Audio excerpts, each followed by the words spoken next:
ఏంటండి, ఎవరైనా డోనర్ దొరికారా? అర్జెంటుగా బ్లడ్ తెప్పించండి.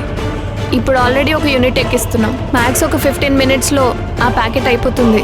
ఈలోపు ఆ బ్లడ్ ఎలాగైనా సరే అరేంజ్ చేయండి, లేదంటే పేషెంట్ మీద ఆశలు వదులుకోవాల్సి వస్తుంది.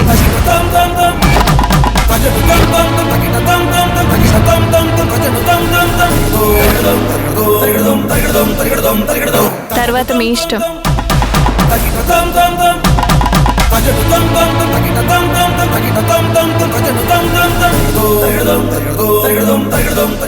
రుద్రాణి, ఇంకా చూస్తూ నిలబడ్డావేంటి? నీకు ఒకవేళ వాళ్ళ ఇంటికి రావడానికి అంత నామోషిగా ఉంటే చెప్పు, నేను వెళ్ళి తీసుకొస్తాను.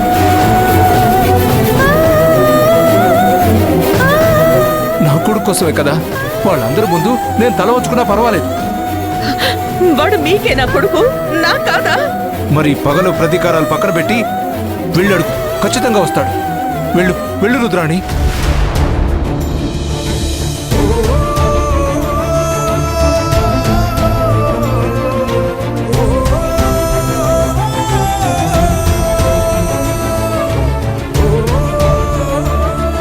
శౌర్య, మన మీద కోపంతో మీ అన్నయ్య రాకపోయి ఉండొచ్చు. సిద్ధార్థ అమ్మ వాళ్ళు వెళ్ళి అడిగితే కాదనకుండా సాయం చేసే మనస్తత్వం మీ అన్నయ్యది. కాబట్టి ఖచ్చితంగా వస్తాడు. నువ్వు ధైర్యంగా ఉండు. సిద్ధార్థకి ఏమీ కాదు. ఈలోపు వేరే ఎవరైనా డోనర్స్ ఉన్నారేమో నేను ప్రయత్నిస్తాను.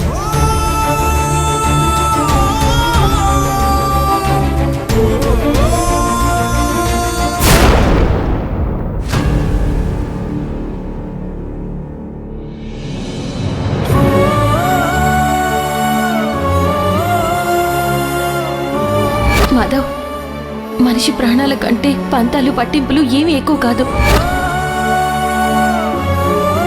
అవతల ఒక మనిషి ప్రాణం పోతుందన్నా కదలకుండా నిలబడ్డావంటే నువ్వేనా?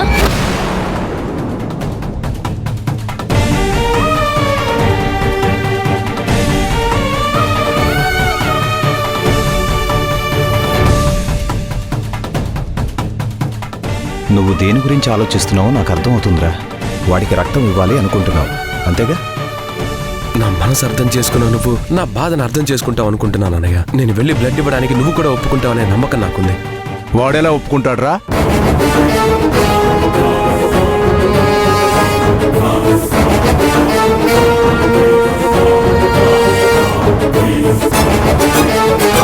సిద్ధార్థ శౌర్య చేసిన పనికి బయటికి వెళ్ళడానికి కూడా భయపడే పరిస్థితి వచ్చేసింది.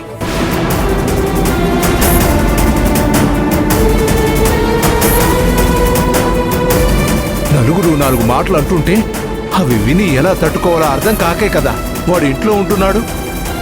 ఇంకా నువ్వు వెళ్ళి రక్తం ఇచ్చొస్తానంటే సరే అని వాడు ఎలా అంటాడనుకుంటున్నావు? నాకు నమ్మకం ఉంది నాన్న, అన్నయ్య కాదండు. ఎందుకంటే శౌర్య తప్పు చేసిందో ఒప్పు చేసిందో తర్వాత విషయం. తను విధవరాలు కాకూడదని కదా భూమి ఇదంతా చేసింది.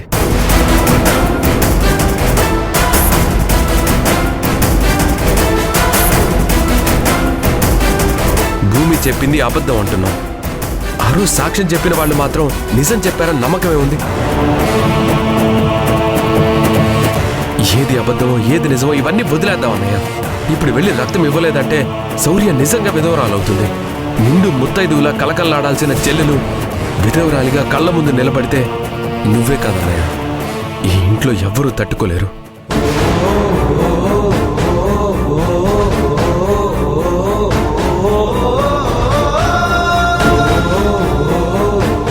అసలు మన కోపం ఎవరి మీద, మన ప్రతీకారం ఎవరి మీద అన్నయ్య? ఎవరి మీద కోపానికో మన చెల్లెల్ని బలిద్దామా? ఆ రుద్రాణి మీద ఏమీ చేయలేక మన చెల్లెల మీద కోపం చూపిద్దామా? ఇక్కడ ఆలోచిస్తూ కూర్చుంటే అక్కడ ప్రాణం పోతుంది. ఒకవేళ ఆ పరిస్థితే వస్తే పోయేది ప్రాణం మాత్రమే కాదన్నయ్య, మన చెల్లెలు 5వ తనం కూడా. తను సంతోషంగా ఉండాలని ఇంత చేశాం. సరే, మనం చెప్పింది కాదని మరో దారి వెతుక్కుంది. తను ప్రేమించిన అబ్బాయిని పెళ్లి చేసుకుంది. అది మనకి తప్పే. కానీ ఒక్కటన్నయ్య, తప్పు చేసే విధంగా మన చెల్లెల్ని మనం ఎప్పుడు పెంచలేదు.